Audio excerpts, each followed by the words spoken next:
Welcome back, Hooligans, to another episode of the Hooligans Pitch. This is a Monday edition. Happy 10-10. Shout outs to Toby. It is his birthday today. Toby! Yeah, 6 years ago we got him. So exciting day. Yeah, 10-10. We'll never forget it. We'll also want to forget this weekend. At least I do. A lot of drama in this house. It was an interesting Sunday. Not a fun day. But here we are, and as you can tell, I am wearing black, and there are a lot of reasons for that. Ooh, this is the time. The black kick comes out. I gave it a week. I gave it 1 week, and I saw enough. So before we dive in, I am having a beer this time around because I think I'm cured of COVID round 2. So good. I'm doing back in action, full action. It feels nice. I'm gonna do a fresh mango IPA by Deschutes. Oh, lovely! So good, I know. Delicious. And for you, I threw you for a little curveball. I made myself a little cocktail today. Oh, look at you go! Yeah, just threw some tequila, lemonade, and a little bitters in there. Okay, delightful. Nice, really refreshing. It's October 10th and it's 91 here, so. Oh my goodness. Yeah, we're talking low 70s over here, so yeah. But yeah. Should we dive in? I thought it was a pretty good week, honestly. Yeah, I bet for you me. I bet you thought it was a good week, and for me I think it's only going to get worse. Now, do we just knock the Arsenal-Liverpool game out of the way first, or what? Yeah, I've had a lot of built-up tension on this game. I think it is time to kind of talk about it. I need to vent. There's a lot of things that we need to go over. So fair enough. All right. Well, do you want to start since you took the victory? Yeah, and speaking of starts, what a start Arsenal had. Martinelli getting the goal. I think it was 58 seconds in. It was quick. It was. I blinked and then it was 1-0. So pretty quick. It was, I guess, about as good as a start as you could ever want in a big game, right? Like, get that monkey off your back right away and hopefully hold on to the lead. I feel like, I guess I'm going to move into the tactics a little bit, but sure. I feel like we maybe scored too soon. Yeah, that's the Liverpool way, right? Let your opponent score first, and I guess the sooner they score, the better, because the comeback is now on. So we had 89 minutes to try to come back. Yeah, and I don't know if this was maybe Arteta taking lessons from past games against Liverpool, and I think especially against United this year, because Arsenal is definitely sitting back a lot more than they have in recent games this season, which I think kind of played into Liverpool's hand a little bit. That's why I think we scored too early. We didn't get to build into the game and kind of play Arsenal's game. It was score, sit back, and let Liverpool have the ball. And even though Liverpool's going through a moment, they're still a dangerous team with the ball. So what percentage of you was upset that you scored within the first minute? I'm not upset that we scored in the first Upset's minute. The wrong word. Upset's the wrong word, but I think tactically, just looking at both halves, you could kind of see that it almost didn't allow Arsenal to feel the game enough to see where they could push and couldn't push. Sure. They got the goal right away and we're well, we got a lead, let's not mess it up. Right. And played a little too passive, which, I think any good team, you give them too much time with the ball and they'll find the right pass. And for Liverpool, they did. And, there's a few times they had good attacking opportunities in that first half and plenty of only them. One goal, but it was still threatening. I think pretty much that whole first half. I think we had every Arsenal fan on the edge of their seats.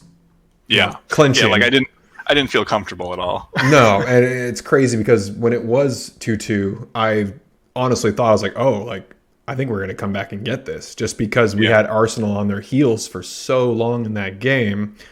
Y'all parked the bus a lot but it seemed like as soon as we stretched your team out a little bit, that's when it was the most dangerous for you. The finishing was a little brutal. There were a lot of really awkward calls when Diaz went out. That kind of was like the dagger. That felt like the dagger where I was just like, oh man, like nothing can kind of replace him right now.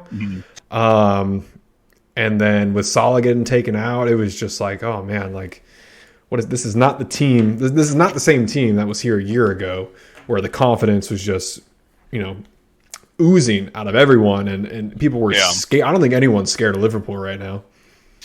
Yeah, I mean, my kind of takeaway from this whole game was that Liverpool just so often seemed a little bit disjointed. And it's like Liverpool's of past years, it seemed like everyone was on the same page. Calculated.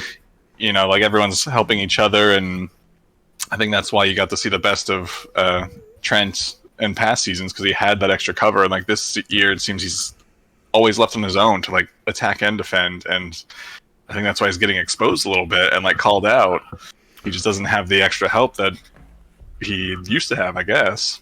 Yeah, I kind of did like a little bit more of a slow motion reel of every goal that Arsenal scored, and maybe you can refresh your memory. That first goal, if you go back and watch Trent, he just charges straight at him with like no real intention of doing anything but that. And in real time, I didn't really notice it. It was more going back. It was like, what was he doing? What was he thinking? It was just so bizarre to watch that and kind of just, run past him and then not even backtrack a little bit in case that play did fall through. It was hard to watch. And, he did get subbed off, and part of that made me feel like it was tactical, but, he did get looking at that picture again, which I posted in our group, that was not in any way to say, look what Martinelli did. It was just unfortunate, but I understand now, like, okay, maybe that did keep him out. Because that did look pretty bad. I can't imagine what that did feel like. I mean, honestly, when Trent was taken out, I feel like Liverpool looked a little bit better. Like Joe Gomez is not the attacking threat that Trent is, but I think his defensive abilities are a little bit better at least, and he seemed to, I don't know, like mesh better with the team that day. Yeah, I don't like having Joe central when Trent's out there, but putting Gomez out there with Matip and Virgil kind of as his backup, that's cool with me. I think that's probably when Joe is at his best. He had a really great season when Trent went out a couple of years ago, and he was playing that role, and he was oozing confidence at that time. So I don't know, maybe we'll see something different here. I would love for Klopp to put Trent in the midfield, get some youth in that mid, stop bringing in Milner, get Henderson some help.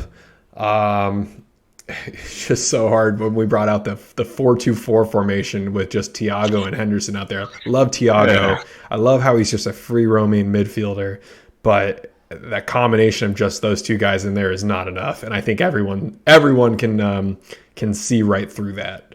So I mean, it was kind of a weird battle all game. Like I didn't feel like either team's midfield really took control. No.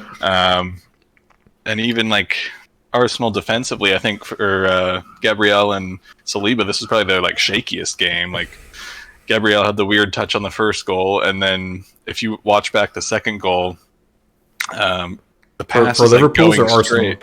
Arsenal or Liverpool's second goal. Okay. The pass is going straight, which is where Firmino runs into it, but Saliba like steps to the side to like open that lane even more. So like I don't know what the communication was there, if he heard a call one way and that's why he stepped that way. But I mean, they like defensively Arsenal I don't think looked, at least the center backs didn't look great. I think Ben White and Tomiyasu looked great. Tomiyasu, God, man, kept shut that side down. Yeah, he kept Salah quiet the whole game. So I mean, just some of Tomiyasu's stats. He won the most ground duels with 7, the most aerial duels with 4, 2 tackles, 7 ball recoveries. Like, he had himself a game, and that's not even his natural position. Like, I don't know that Salah got taken out for tactical reasons, like Klopp was saying. I think it's just he couldn't affect the game. He was being shut out, and I mean, that's a tough take when he's, your kind of your star player. you would hope you could maneuver him a little bit and get him in there, but I don't know. There's such a magnifying glass on Salah right now where no one else is doing anything. So like if he does nothing, it's blown up even more. My biggest gripe was how many offsides we had. Nunez with 5, and like he's just living offside. Oh man, he just wants to get behind the defense so much, but I don't think he realizes without Liverpool's kind of creativity in the midfield, he's got to just hope for a long ball from Trent, or just hope for an over the top cross, and he had them, which hence the 5 offsides that happened. But you got to stay on, like simple as that. So that would have been nice if he did, to see how it would have affected the game. I was kind of wondering like why Liverpool, they don't like try and build through Diaz or Salah. Like those are both quick guys. They're good dribblers. They can pass well. Like I get it's asking a lot of them, but you gotta find the creativity somewhere. Otherwise, once Trent goes out, then you have Thiago. But I think the simple answer is other teams know who that's what Liverpool want to try to do. So if they shut down those 2 wingers, which seems to be happening in every game now, Salah's not doing a whole lot, and Diaz kind of was. I mean, he's really fast. He was quick, but he had like one real solid goal this year where he cut in and kind of did that FIFA arcing shot. But that's kind of the main highlight. We need Nunez to really step up, and Firmino's doing exactly what he's supposed to do, which is awesome. I love seeing him step up right now. So yeah, I'm wearing black mostly because I think our chances to, of course, win the league is over. I know it's early, but we're 14 points down, I think, from the top of the table. It's a big gap, especially with this City team. Like, yeah, I just don't see that comeback happening unless something drastic happens. And now Champions League just feels like it's slipping away after Man United's kind of getting their shit together, and Chelsea is still not impressing me in any way, so they could still fall, but they're still winning. You don't have to be impressive and still win. And now Liverpool's going against Man City next weekend, so this could end up being if Arsenal wins, 17 points from the top. It's just it felt like the right time to kind of lay down and be like, please stop it. So that's where my heart is. But on a lighter note, I do want to talk a little bit just the good things Liverpool has done in the last 7 years, because we have hit Klopp's anniversary. Yeah. So let me just read you a couple stats on Klopp, just to bring us back up a little bit, because it has been really rough. So Firmino, 330 appearances. That's the most right now for any Liverpool player. Klopp has been in charge for 392 games. He has won 244 of them. He's been there faster than any manager in Liverpool history. He's reached 300, 400, and 500 league points in fewer matches. Reached the milestone of 300, 400, 500 league points in fewer matches than any other Reds coach in history. 51 different players have scored under Klopp, which is amazing, by the way. In 7 years, 51 players. That's pretty incredible. The most being Salah with 161. And what's the other stat? Good one in here. He has taken this team on an undefeated run of 20 or more games on more than 2 occasions, doing it 4 times. So we go on these stretches that are just massive, and this is just a really bad stretch. My coworker did bring up the fact that, I saw the post about the 7 year. This is the same as the other squad, as the other leagues, and this one just feels so different because not much has changed in terms of personnel besides our best goal scorer. So I did call this a rebuild. I was told that's a lame excuse and it's a Liverpool excuse. But when you take away your top, either 1A or 1B player, things are going to have to be rebuilt in some way. And then just all the injuries. So it's tough. It's tough. I mean, anyone doubting that Liverpool is a good team, they're just, it's willful ignorance, right? Like, I agree. Liverpool's been great for the past 7 years at least. It's a dynasty. We were a dynasty. Yeah. So, I mean, it's come to a point where some of the bigger names are either sold off or getting older, and this summer they didn't really get any help. Their big signing was I don't want to talk Melo. about it. So I mean, that's the thing, is like they weren't really set up for success for this season. Like you're the support that you need, just in depth, is like, Yeah. it's not there right now, whether it's because they weren't signed or because of injuries. And, that's kind of just rearing its head at the moment, unfortunately. Hence why I want to call this a rebuild. It might not look like that on paper because we'll probably still retain so much of the team for next year. But this, maybe rebuild isn't the right word. Maybe it's a wash of a season, with Champions League still, it could still happen. There's a long way to go for Champions League, so I'm not worried about qualifying so much. The black is for Premier League, and hell, maybe they get their squad together for Champions League. They play the Rangers next, which I imagine we should win that. Then whatever happens at City this weekend, I am just gonna sit there and either be like, "Yep, that's expected," or be surprised and be like, "Oh man, like, okay, maybe this started something." Maybe, I mean, City is a team we show up for, even if it's a draw. I can easily see them drawing I can either see, there's multiple ways this can go. Getting crushed, absolutely. Drawing, sure. A sneaky win, it could happen.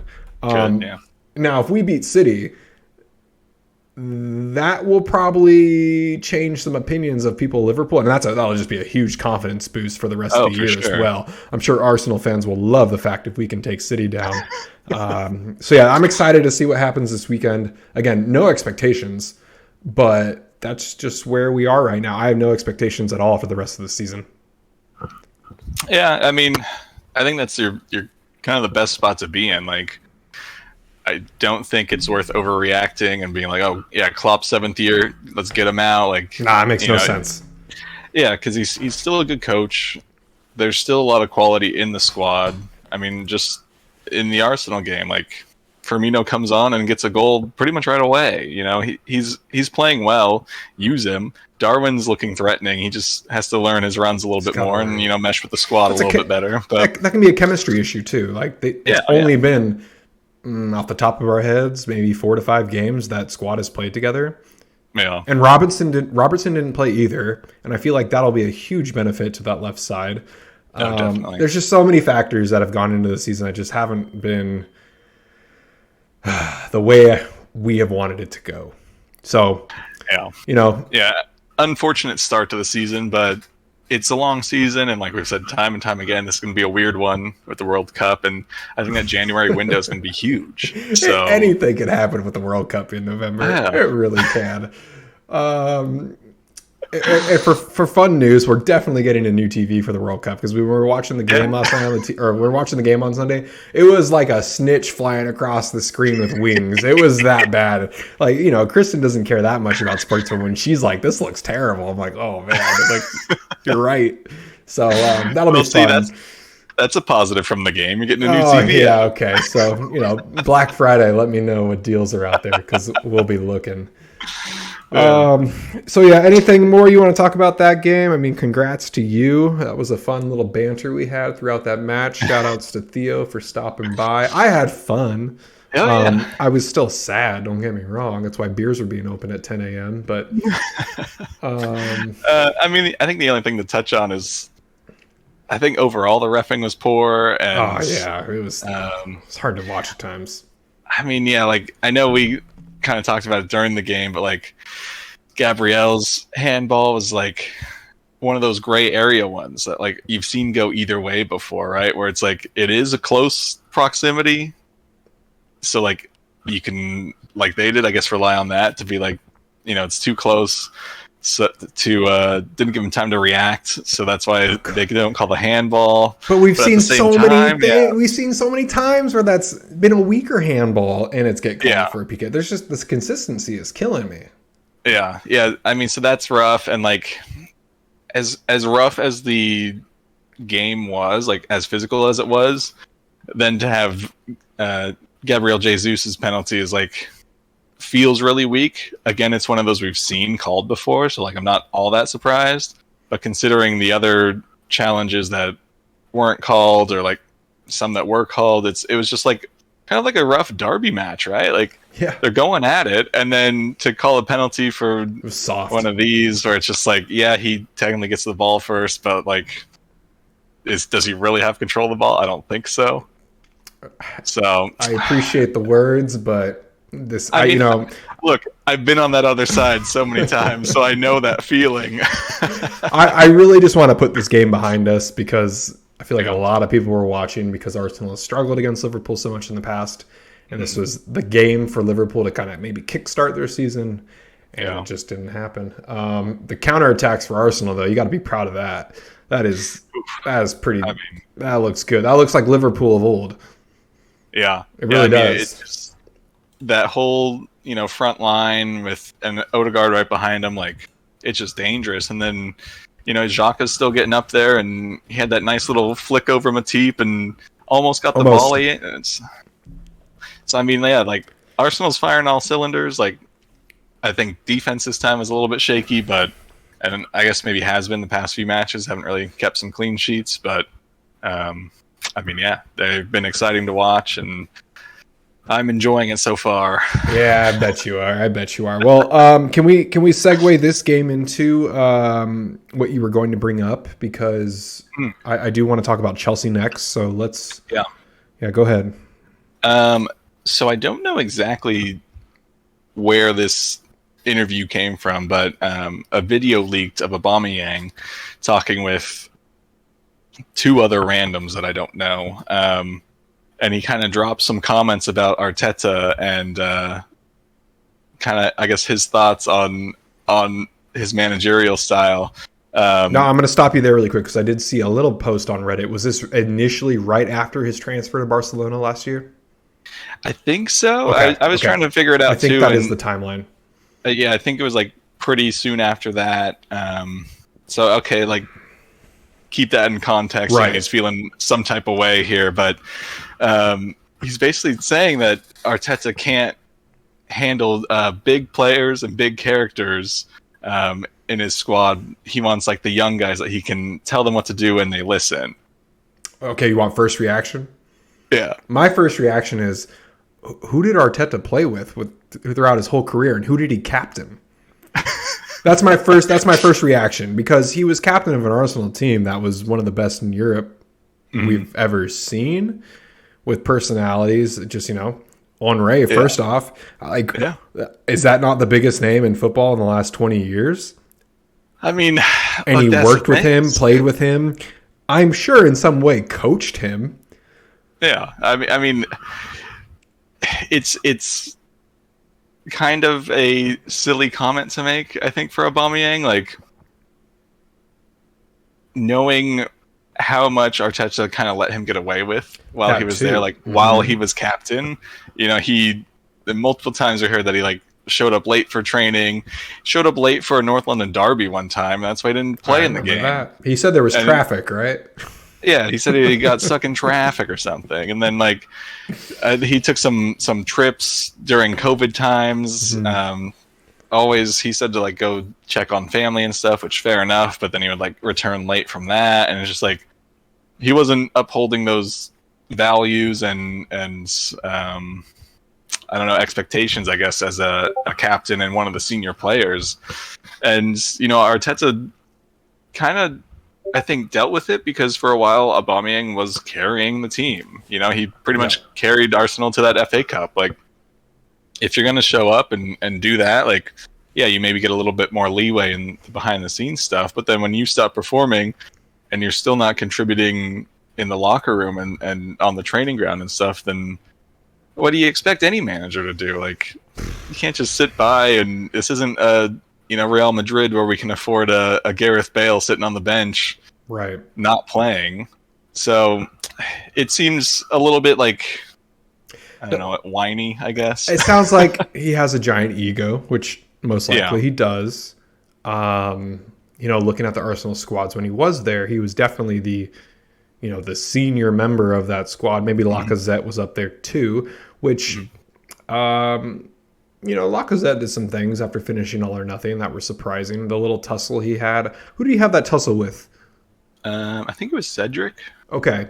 I think Arteta handled that fine. It happens. But to say he can't handle star players when, in the last 6 years, who has Arsenal had that's been a star player? Star player. And how long has Arteta been there? 4 years? Is this his fourth? I think so. This is his fourth. He was there and kind of, forced Ozil out too, but Ozil was already kind of going through some weird patches. Right. Really, at the end of Arsene Wenger's time, because he would miss games, and Wenger would always say he is sick or has back issues or whatever, and but then the same thing kind of happened when Emery was there, and so it's man, Emery, that's a weird part of my memory that I forgot happened. Yeah, so I don't know. I think considering Arteta went to City and was Pep's understudy, it's gonna be that same sort of system where it's very much more about the collective than the individual, unless you're a Messi or a generational Holland to talent. an extent. Sure. Yeah, but beyond that, if you're not gonna work with the team and work for the system and stuff, it can't happen. It can't fly. Yeah. So it was just more annoying to hear him say that and just be you're 30 something and you just can't accept responsibility for what you played in this part, right? Now, was this someone recording him on a phone? What was the? Yeah, it's in a bedroom, and I know. Was it in English? Was he speaking in English? Yeah. Okay. So I think he was doing an interview with some YouTube channel or something. So I don't know if this was before or after that, but it looked like a just casual, hanging out in the hotel room sort of.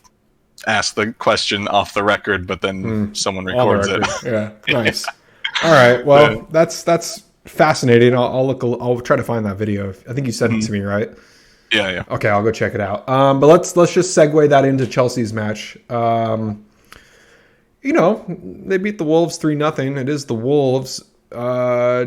Did Chelsea look good to you just in what you saw? Because I watched a chunk of that game. I thought they looked okay. Happy that Pulisic got the start and to see him score. I showed Kristen his goal because I was like, "Oh, Captain America scored today. Let's go check it out." She's like, "What's his celebration?" And I was like, "Yeah, we could talk about that later." But other than that, what'd you think of them?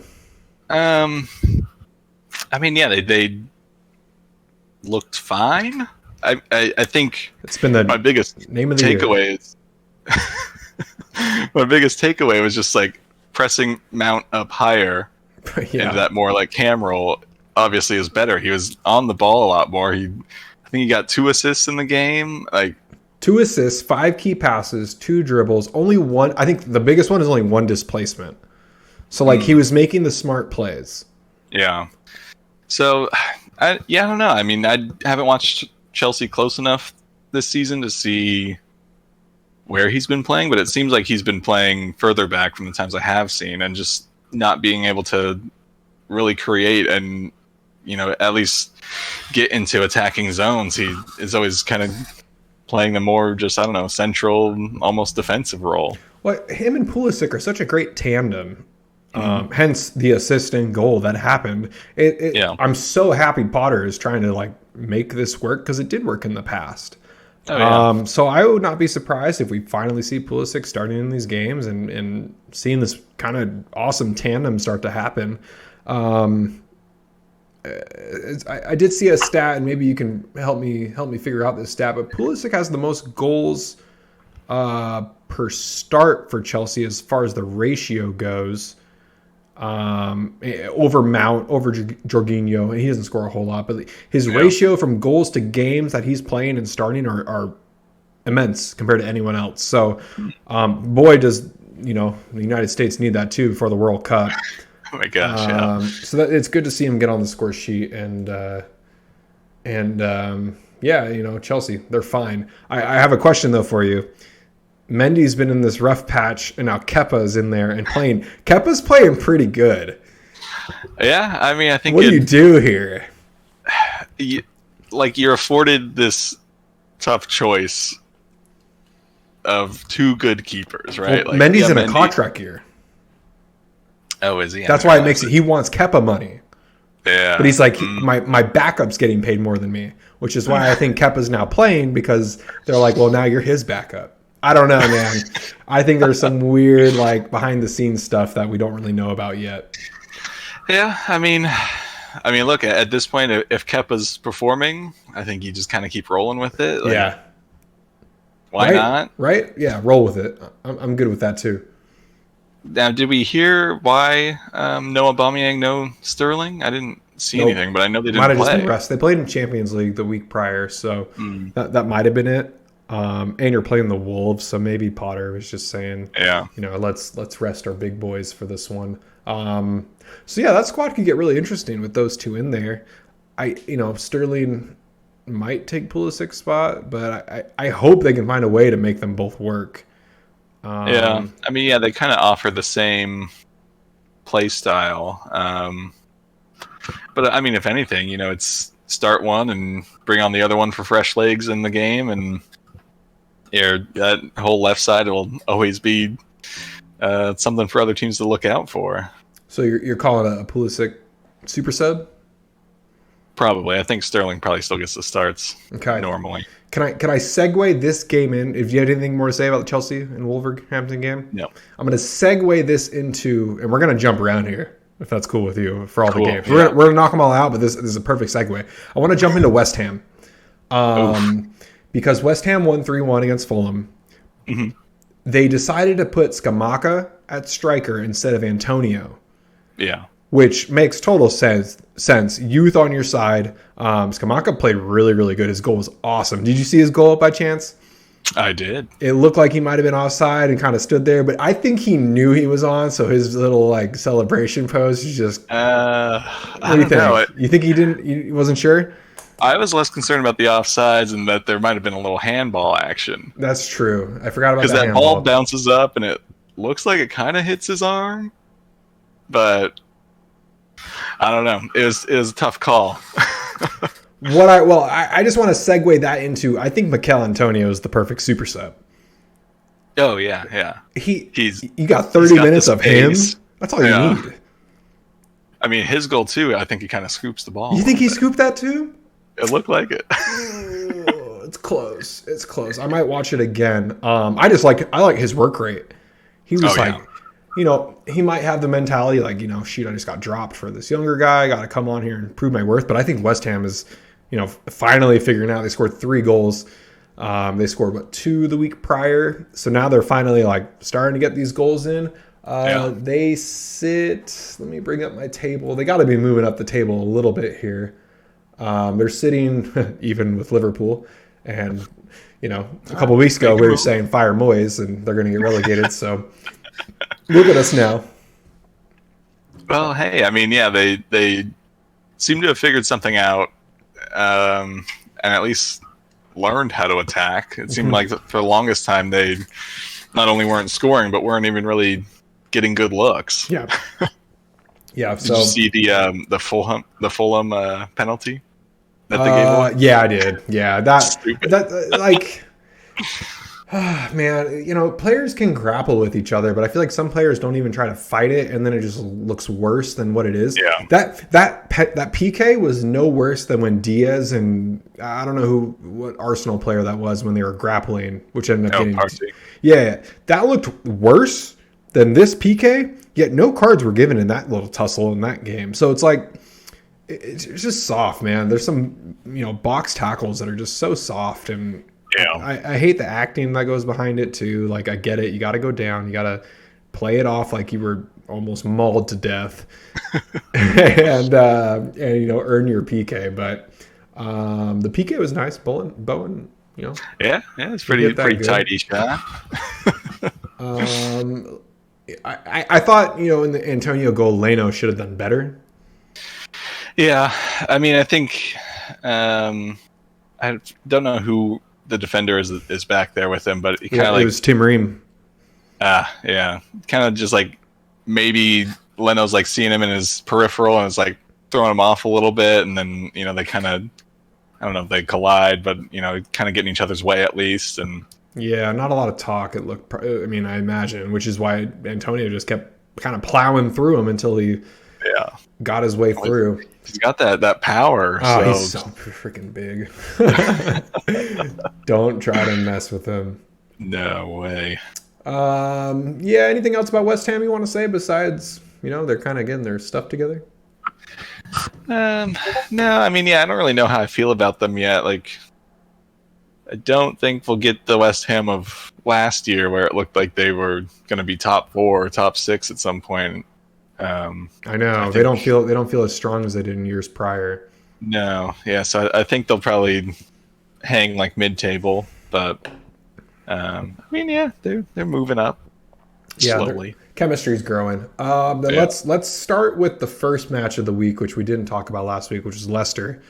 What I thought was going to be a turn in the season, taking down Forest 4-0. Madison played great. I thought everything was clicking for them, and then I realized they were playing Forest. Yeah. And then they go play Bournemouth, which might have the greatest turnaround we've ever seen in the Premier League after losing 9-0. It's pretty good. It's pretty good, right? The Bournemouth has been quietly doing good since losing 9-0 and firing their manager. I don't think they haven't lost since. I don't think they have not lost. They drew Wolves. They beat Forest. They drew Newcastle, which Newcastle, we got, that's a whole nother conversation. They drew Brentford and then they beat Leicester. So I mean, what is that? 9 points out of five games. And what? So then their only losses are Arsenal, Liverpool, and City? Yep. I mean, those aren't bad teams to lose to. Those are the teams you're supposed to lose to. Yeah. So what a surprise. I mean, total turnaround. I thought they were going to get relegated early on, but now I'm like, I don't know if they are now.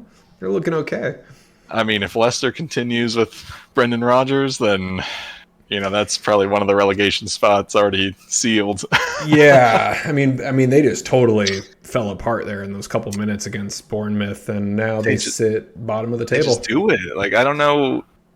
Yeah, I think I know what it is. It's their god awful, ugly away kits. You see those things? Yeah, I got a gripe with them and Tottenham, which we'll talk about Tottenham next. I thought Tottenham were wearing their practice or like pre-match kit. Those things are ugly.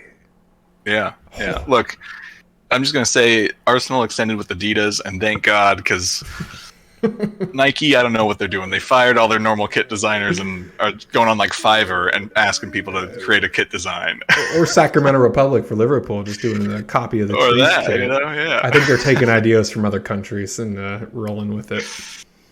Yeah, but I mean, Leicester's kit, just ugly. It's like a weird off-white, and I think it's trying to be like a gold, but it's really not. And then what is it, like a maroon or something on there? Yeah, it's like purple maroonish. Gross. Daka, I really like Daka for Liverpool. Or I'm sorry, for Leicester right now. I think he's playing good. He scored back-to-back games, but that's it. That's all they got going right now. I mean, and Madison, I should say, Madison and him. I still think there's going to be a fat sell off for most of these guys who are going to the World Cup as soon as January 1 happens. It's just inevitable, right? I would think so. This is a rebuild.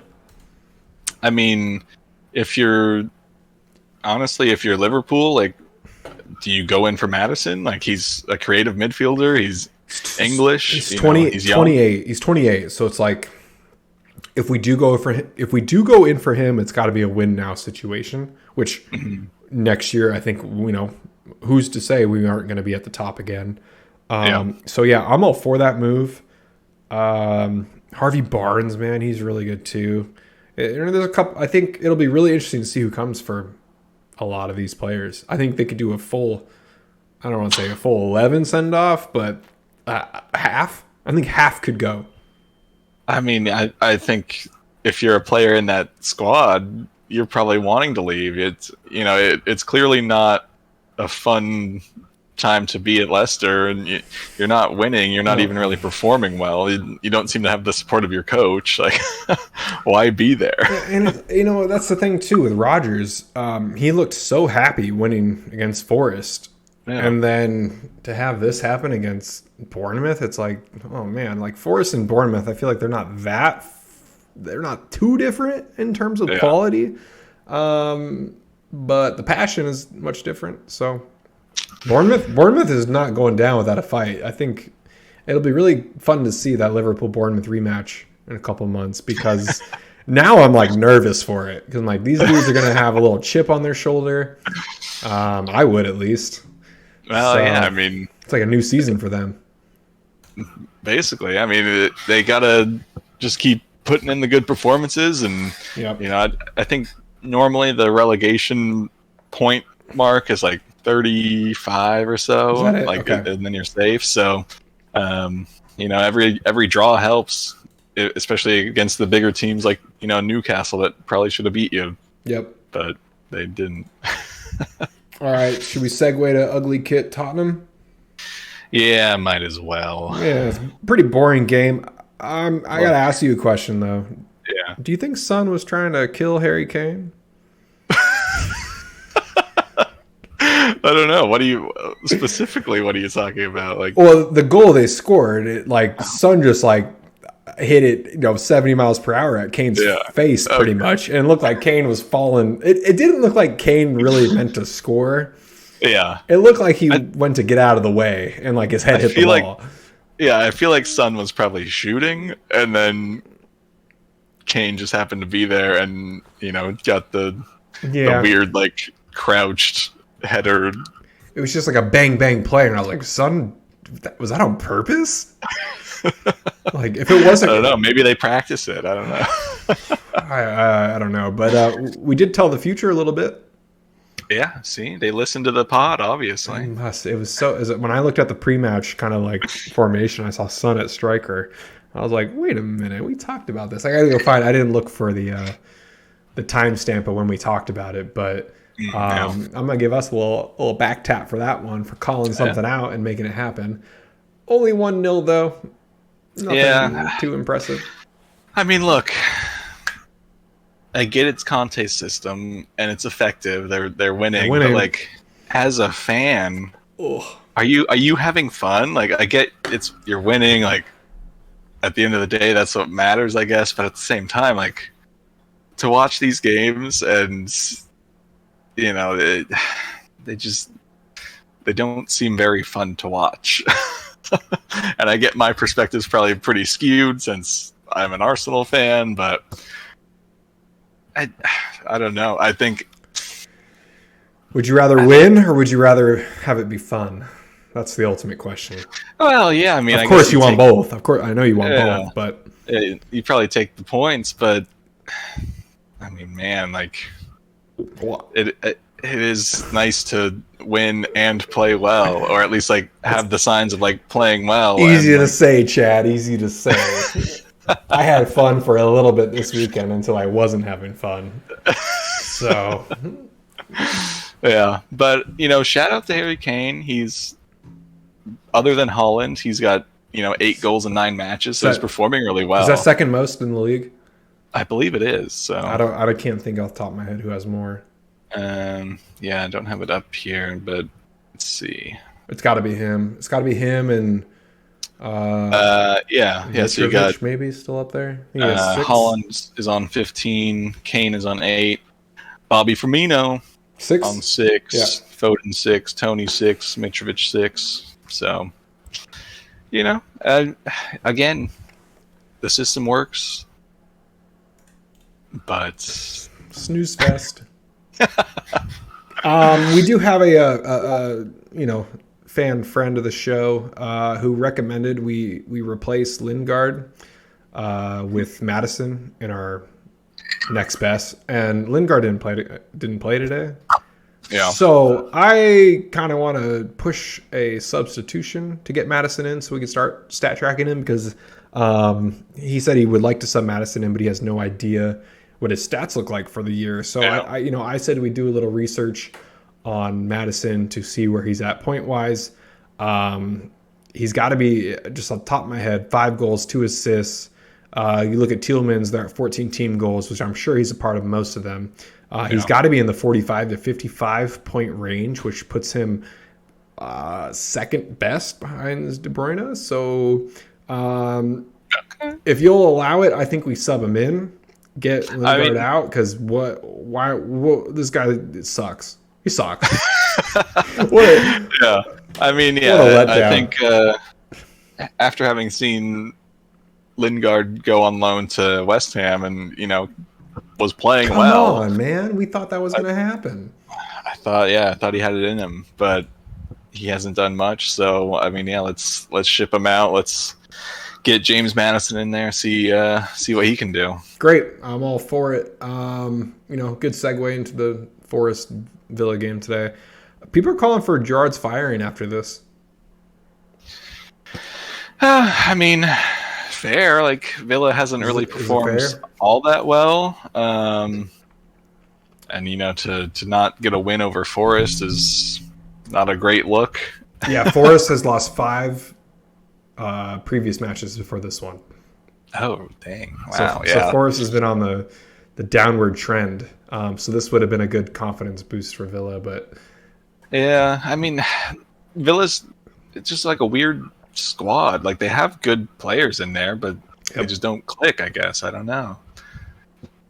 I don't know if getting rid of Gerrard is the trick there. Is that the answer? Like, I don't think that's the answer. I think a better team is the answer, which can come in multiple ways.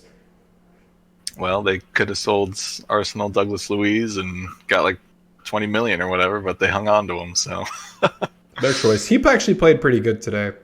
I mean, I think he's one of their better players, so I get they wanted to keep him, but I don't know, maybe they had more confidence in their team than I think they had a lot of confidence in their front 3, which Ollie Watkins is all right, but I wouldn't put my team on his back, Yeah. And then Coutinho's not the same. Yeah, I feel like they need like I could see like an Ivan Toney or someone of like that kind of. That'd be fun. That kind of profile at Villa. I don't know. Like they have Coutinho, they have Buendia, and Danny Ings. Don't they have? I think Leon Bailey, who's quick. Like, they have decent players out there. They have Bednarak, who they don't even use, and like. Didn't even play What's today. going on there? Ashley Young had a good goal today, surprisingly enough. How old is that guy? Man, he's got to be old. 37. Okay. He might be the oldest in Premier League. Maybe. Fabianski is 37. Thiago Silva's 38. He's 38? Yeah, he's the oldest. Wow. I know, and playing decently too. Yeah. You got Milner at 36 in 8 months, Ashley Young 37 2 months, Fabianski 37 4 months, Ronaldo number 2 37 7 months, and then Thiago 38. Okay. So got some old men in this league. Well, I mean, hey, if he can get you some goals, then might as well keep using them. Well, let's segue old men to Everton Man U. Ronaldo finally got his goal, which is he remembers how to play. He can shoot the ball, Chad. All of a sudden, he woke up and he remembered who he was. He had a decent game in Europa. I caught a little part of that game because he started, and I was like, man, this is where this man is at now. He's starting Europa games, like, oof. But he did get subbed into this game. Correct me if I'm wrong. He did, right? Martial was starting when I think he went out in like 29th minute or something like that. So yep, 29. Is this a sign? Are we going to see Ronaldo start now? Maybe. I mean, if Martial went out for an injury, then I don't know. I mean, I guess you still have Jadon Sancho there, so they can move their front line around a little bit. But Sancho didn't play. But Casemiro did. He started, which I kind of the strangest game. Well, I know. I think what happened was they were waiting for McTominay to screw up. And by the way, he did. He's got 5 yellow cards, so he's now suspended. So I think that was like, a Ten Hag, like, I'm not going to kick you out because you're bad. I'm just going to let you screw up until I'm forced to take you out. And I think that's a positive move. So now you got what? 3 ex-Madrid players in there. Varane came on late. They gave Lindelof the start, which Lindelof now has like 300 appearances for Man U, which I think is what I read. Does he really? Right? Wasn't that a surprise? Wow. I might need to get fact checked on that, but I heard that when they were playing that game, and I couldn't believe it. Yeah. So that was surprising.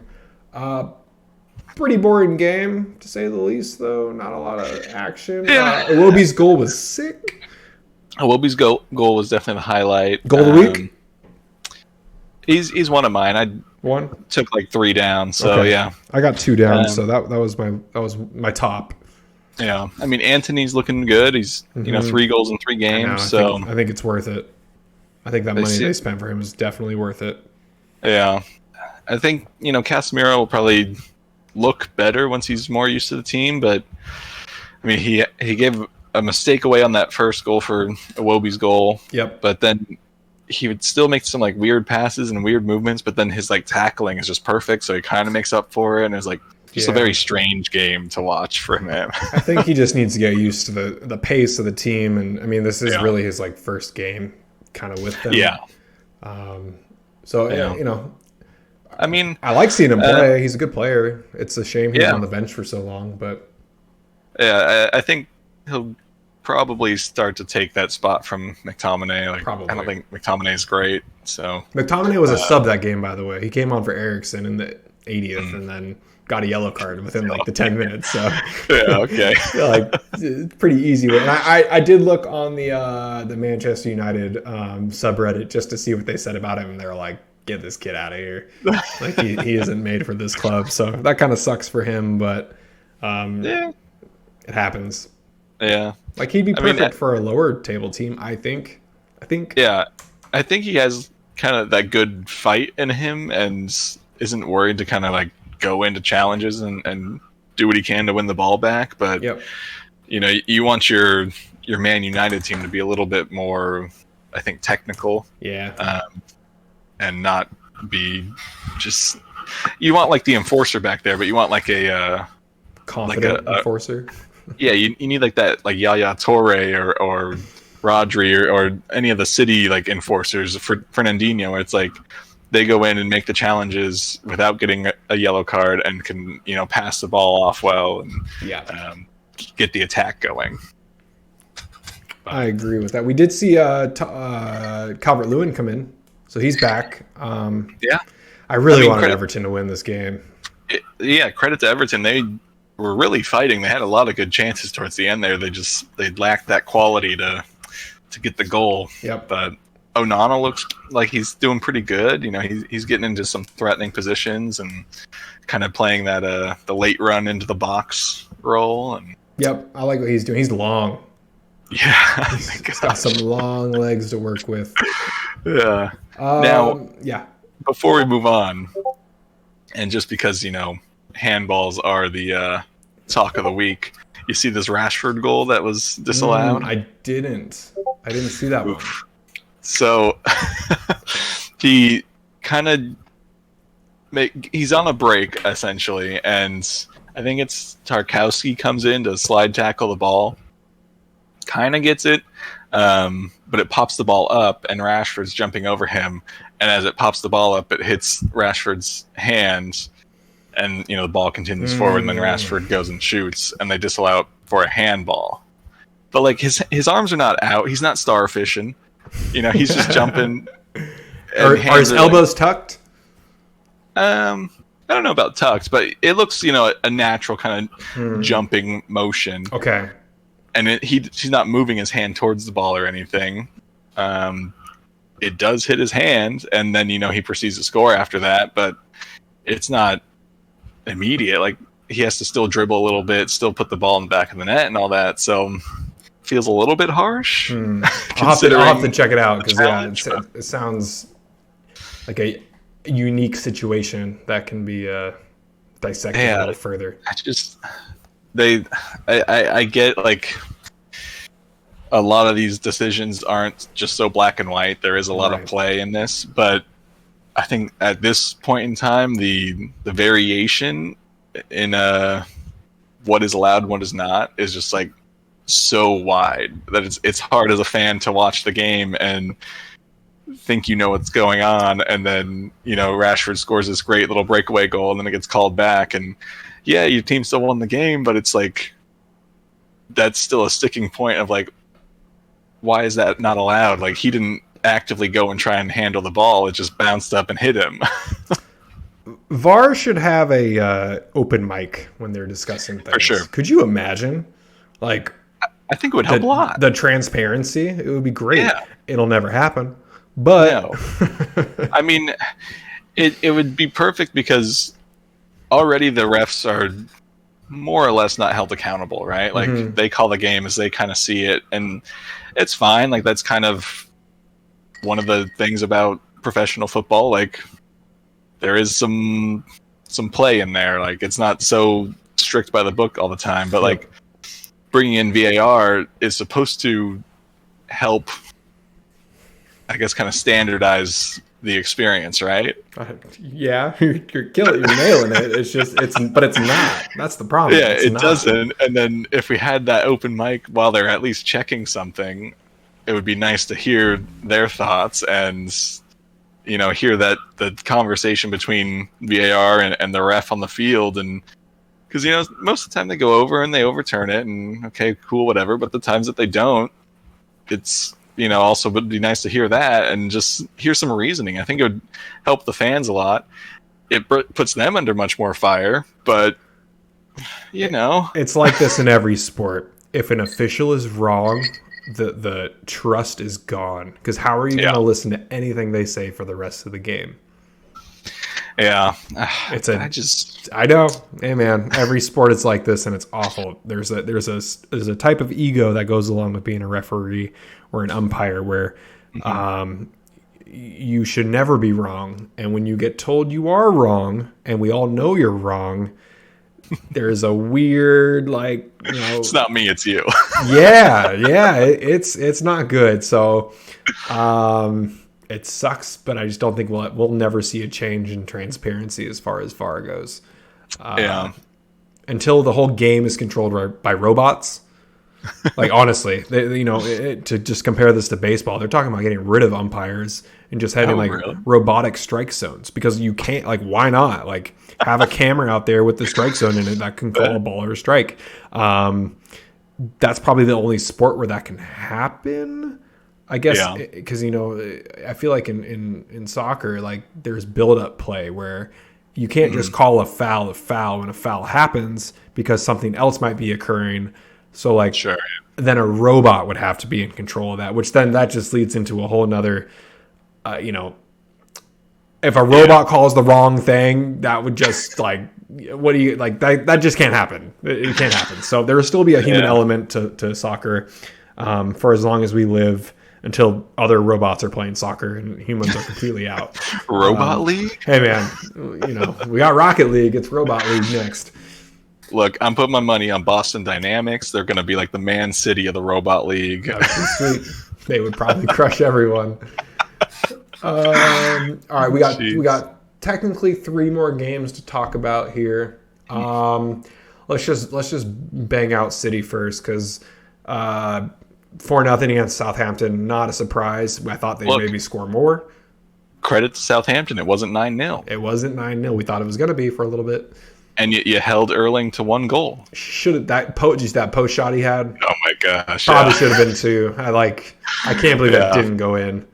I mean, it's I think went about as everyone would expect. I don't think Southampton was ever expected to really put up a fight. Nah. So that was as expected.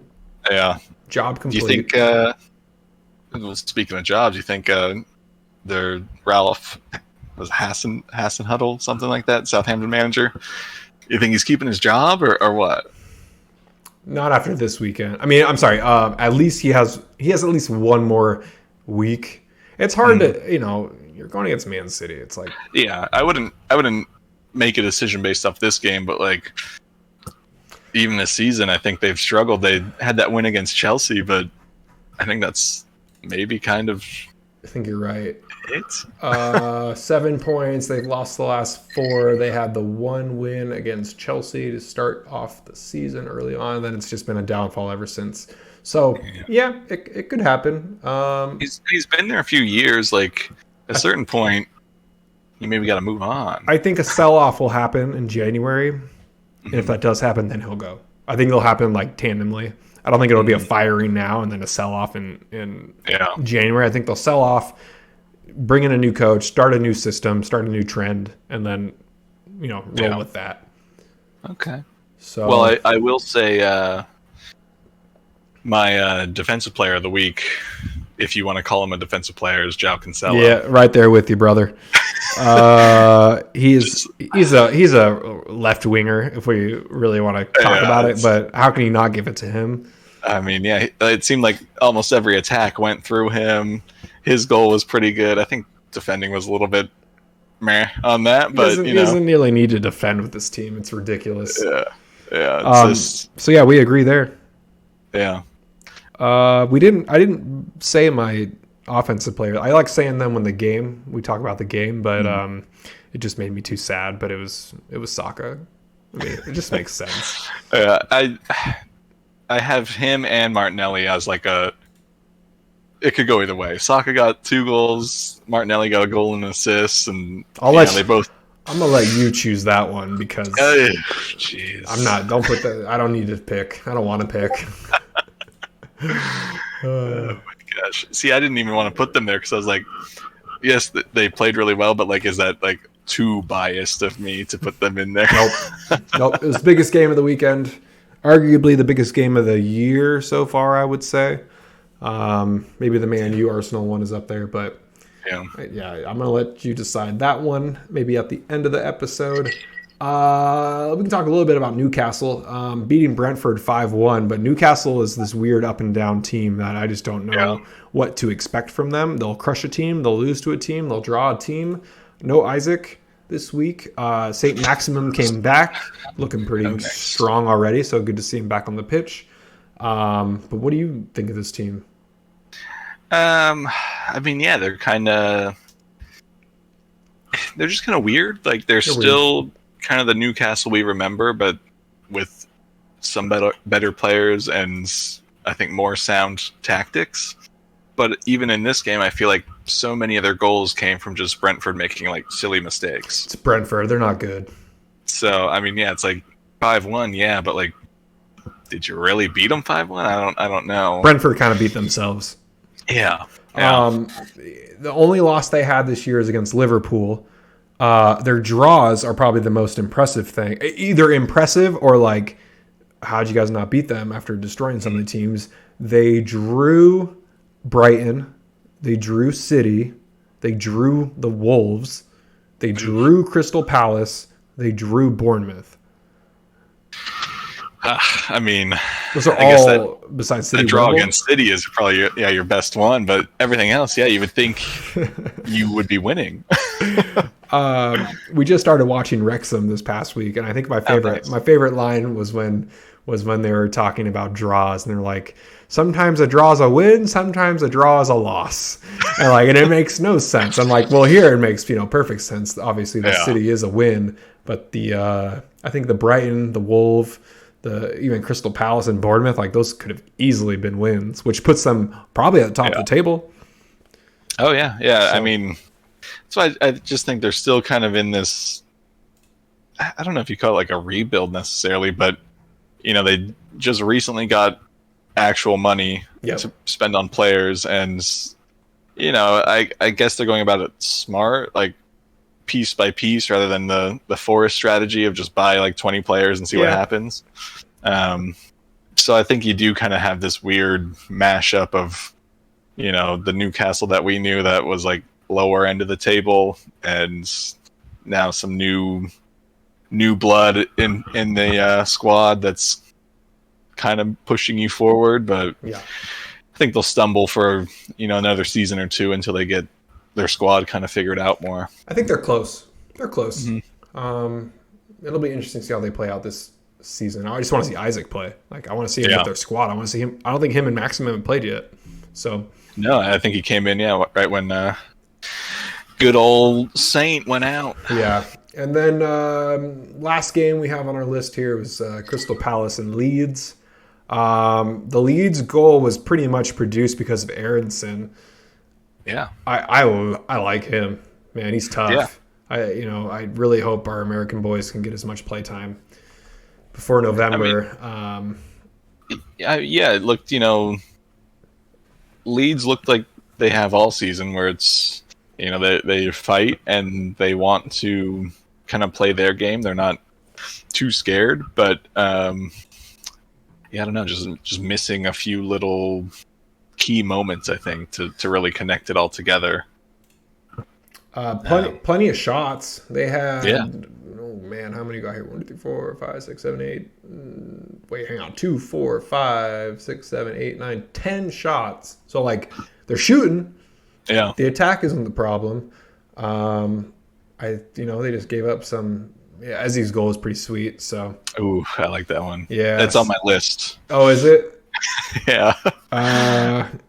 Yeah, I think Iwobi still gets mine. Scamacca was the other one, just because of his pose. It was like Balotelli-esque. It really was. Maybe with like less confidence, but that's just like that's where I kind of liked it. Yeah, I mean, Zaha's just a menace out there. Mm-hmm. If the team can't handle him, then it's hard to not like build every play through him. Because he can dribble, he's fast, he can pass well. Oh man, he's so good. The little 1-2 with Eze for his goal. I mean, that's easy stuff if a team's not going to shut it down. Yep. They're fun to watch, but just inconsistent. So this week we had Cancelo with the top points. Oh, I'm sorry, Saka with top points, 16.5. Cancelo 15.5, and then Bruno Guimaraes was number 3, right? I think he got 2 goals, or yeah. I think he had the 2. So I mean, he definitely played well, but man, you're gonna make me pick between those two, huh? Yeah, I'll tell you my sub. I'm gonna let you think about it. I'm gonna make my last sub this week before the weekend hits. It's Bednarak. Bednarak's I don't know what's happening over there. I need someone in there who's gonna get me points. So I'm gonna bring in Joachim Anderson from Crystal Palace. I've had him on my radar. Do you see how many clearances this man has? Yeah, he's looking good. 65. Top in the league. Only 7 appearances too. Next on the list is Mepham with 53 with 9 appearances. So it just shows Crystal Palace is getting worked on the back end. But those are points that I could be getting, and I'm not, because Bednarak isn't playing. I wish I would have done this a month ago, but here we are. I mean, I think I'm going to have to do the same. It'll be my last sub, but I need someone that's going to play. So World Cup's coming. We're going to have a big break. It's not a normal year. I don't think it's wrong to make all your substitutions earlier rather than later. True. So that about wraps it up, Chad. Who's your offensive player of the week? I think I'll go Bukayo Saka. Attaboy. Martinelli's like right there behind him, and they both have had a strong season so far. Yep. But I think Saka taking that high pressure penalty, kind of, and being the winning goal, kind of swings it in my favor for this week. But man, it could go either way. I know. It's close. I could watch another highlight of Martinelli and pick him. What a tough decision to make. Man, must be hard. All right, so we both agree, Cancelo and Saka. Can you finalize your goal of the week just for kicks? If you had to give one. I'd probably lean Iwobi out of that. I like those top of the box bangers. Great. Not even, but we got to say team build up goals are pretty sweet too. So yeah, that's why I like the Eze one, because there's a little bit like just that connection between him and Zaha, and he still dribbles around pretty nice. But Iwobi was just such a clean strike. David De Gea just full extension in the air and couldn't even get to it. So Yeah. Oh, shout out to Jose Sa for that save against Pulisic, because that was nice. Yeah, that was a nice. great save. Well, sweet. I guess that about wraps it up for this week. New website. Super pumped about that. We're about to be on Spotify, Amazon, Apple. We're hitting all the facilitators for us. So this will be fun. Wherever you listen, we're there. I keep telling people when they're asking us fact-checking questions, because this seemed to be the week everyone was saying, "Are you sure you're right?" And we get to double down and saying, "Oh, we know we're right." And then they're saying, I was saying, like, check out the new website. They're like, wait, there's an update to the website? I'm like, you guys don't even read. So it looks nice. Shout outs to Jacob for putting all that together. It looks really nice. Champions League should be on there by probably the end of the day, end of the week. Talk to Theo about that, and then we'll start working on World Cup stuff. It's coming up quick. It's gonna be busy. Gonna be a couple of busy months. Yeesh. All right, Chad. That about wraps it up, yeah?